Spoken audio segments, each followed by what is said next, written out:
মন এতে মাস্টারি করতে, মন নেগেটিভ, এটাই তার নেচার।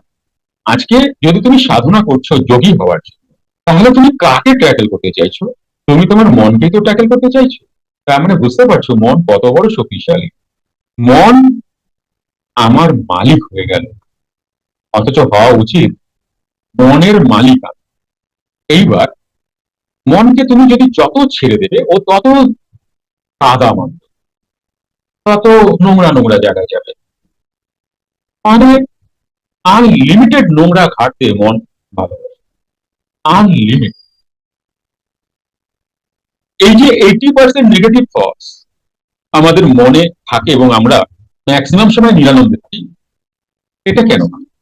কারণ মনের নেচার হচ্ছে, প্রথমে বলি মন তো এক্সপিরিয়েন্স নিয়ে চলে। তো এক্সপিরিয়েন্স কোথা থেকে মন পায়? না, আমরা যে এত দিন বেঁচে আছি, আমাদের পাস্ট লাইফের এক্সপিরিয়েন্স মন গ্যাদার করে।